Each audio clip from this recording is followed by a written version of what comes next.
فسبحوه بكرة وأصيلا صدق اللہ العظیم. درود پاک پڑھ لیجیے. اللهم صل على سيدنا محمد وعلى آل محمد كما صليت على إبراهيم وعلى آل إبراهيم إنك حميد مجيد. اللهم بارك على محمد وعلى آل محمد كما باركت على إبراهيم وعلى آل إبراهيم إنك حميد مجيد. محترم دوستو عزیزوں، اللہ رب العزت کا لاکھ لاکھ شکر کہ جس نے ہمیں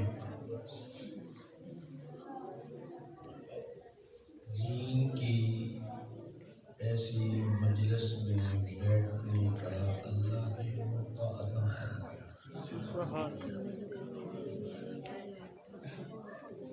اور یہ ہمارے عزیز قاری عبدالرزاق صاحب، قاری محمد عباس صاحب، یہ ان کا بھی ہم پہ احسان ہے کہ انہوں نے ایسا موقع ہمیں مہیا کیا.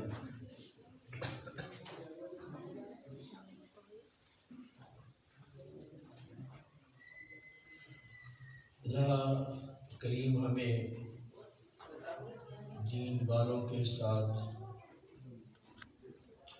اللہ والوں کے ساتھ تعلق نصیب فرمائے.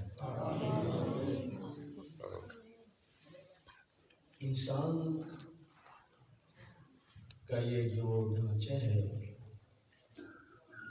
یہ دو چیزوں سے مرکب ہے.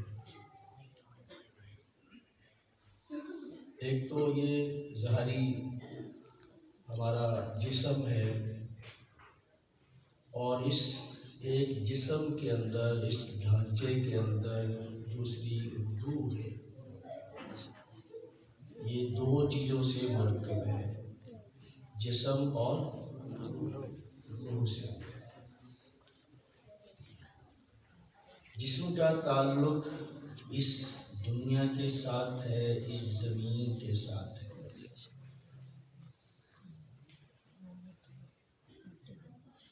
جسم کا تعلق دنیا کے ساتھ اور اس زمین کے ساتھ ہے.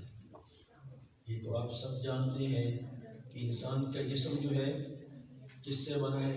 مٹی سے بنا ہے. مٹی سے بنا ہے اور مٹی میں ہی چلا جائے گا. اور عجیب بات یہ ہے کہ اللہ نے اس انسان کے جسم کو مٹی سے بنایا اور اس کی خوراک بھی مٹی سے ہی مہیا کی.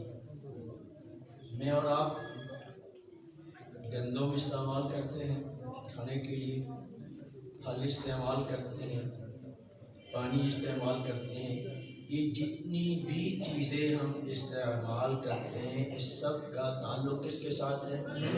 مٹی کے ساتھ. انسان بھی یا جسم مٹی سے بنا اور اللہ نے اس کی خوراک بھی اسی مٹی سے نکالی،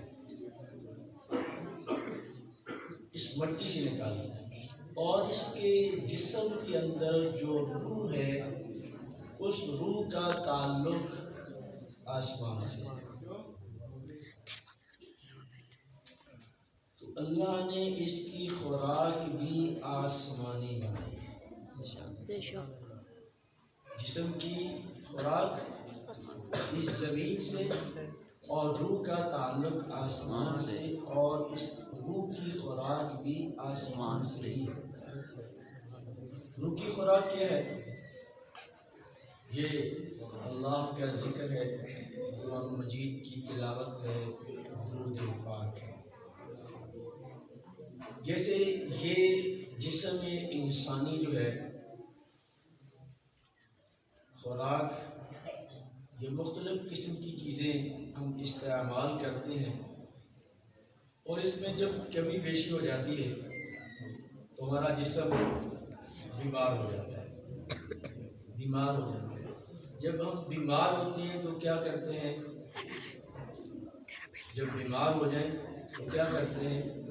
ڈاکٹر کے پاس جاتے ہیں. کسی حکیم کے پاس جاتے ہیں، اس جسم کی صحت کے لیے ڈاکٹروں کے پاس، ایک ڈاکٹر کے پاس، پھر دوسرے کے پاس، پھر تیسرے کے پاس، اب کیا جی اسپیشلسٹ کے پاس، اب یہاں نہیں بلکہ فیصل آباد بڑے ڈاکٹر پروفیسروں کے پاس جاؤ، تو یہ اس کی اصلاح کے لیے، اس کی تندرستی کے لیے، اس کی صحت کے لیے پھر ہم ڈاکٹروں کے پاس جاتے ہیں اپنا علاج کروانے کے لیے۔ جب تک یہ جسم تندرست نہیں ہو جاتا ہم آرام سے نہیں بیٹھتے، وہ ادویات استعمال کرتے رہتے ہیں۔ اگر کوئی کہہ دیتا ہے کہ فلاں حکیم صاحب بڑے مستند حکیم ہیں، بڑے قابل ہیں، اس حکیم کے پاس چلے جاتے ہیں۔ کوئی آدمی کہتے ہیں فلاں ڈاکٹر صاحب اسپیشلسٹ ہیں اس مرض کے، اس ڈاکٹر کے پاس چلے جاتے ہیں۔ یہ کہتے ہیں نہیں جی یہ ڈاکٹر نہیں بلکہ اس سے بڑا فلاں پروفیسر ہے، پروفیسر کے پاس جاؤ، تو پروفیسر کے پاس پہنچ جاتے ہیں۔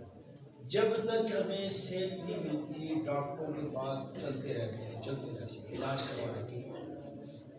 جس طرح یہ ظاہری جسم جو ہے وہ خوراک کی کمی بیشی سے بیمار ہو جاتا ہے،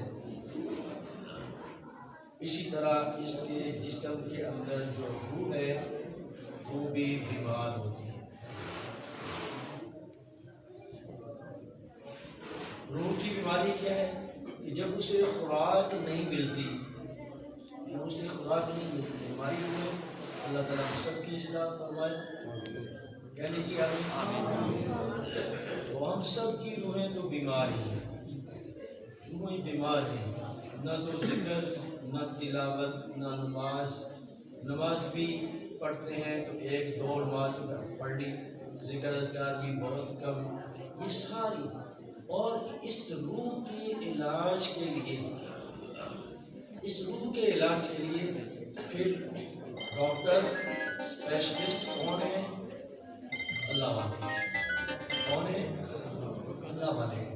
تو اللہ والوں کے پاس جائیں گے تو اس روح کی جو بیماریاں ہیں وہ اس روح کی بیماریوں کو دور کرنے کا طریقہ بھی بتائیں گے۔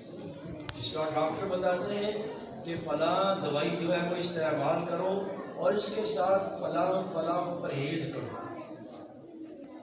پرہیز بھی کرو، تب جا کر کے ہمیں صحت ملتی ہے۔ اسی طرح جب اللہ والوں کے پاس جائیں گے تو اللہ والے بھی ہمیں یہ بتائیں گے کہ آپ نے ذکر اذکار کرنا ہے تو اس طرح فلاں گناہ سے بھی آپ نے بچنا ہے۔ جس طرح ہماری روح تندرست ہوتی چلی جاتی ہے، یہ بات سمجھ آ رہی؟ روح تندرست ہوتی ہے تو ہمارے قدم خود بخود اذان ہونے کے بعد مسجد کی طرف اٹھنا شروع کر دیتے ہیں۔ ابھی قاری صاحب فرما رہے تھے کہ ہمارے پڑوس میں ہے لیکن مسجد میں کبھی نہیں آئے۔ یہ بھی اللہ کی توفیق ہے۔ جو بندہ اللہ کو پسند ہوتا ہے اللہ اسے ہی اپنے گھر میں بلاتا ہے۔ میں اور آپ ایسے نہیں بیٹھے کہ ایسے اٹھ کے آگے ہیں، نہیں، یہ اللہ کا خاص ہم پہ کرم ہے، اس کی رحمت ہے کہ اس نے اپنے گھر میں آنے کی توفیق عطا فرمائی۔ دیکھیے میں اور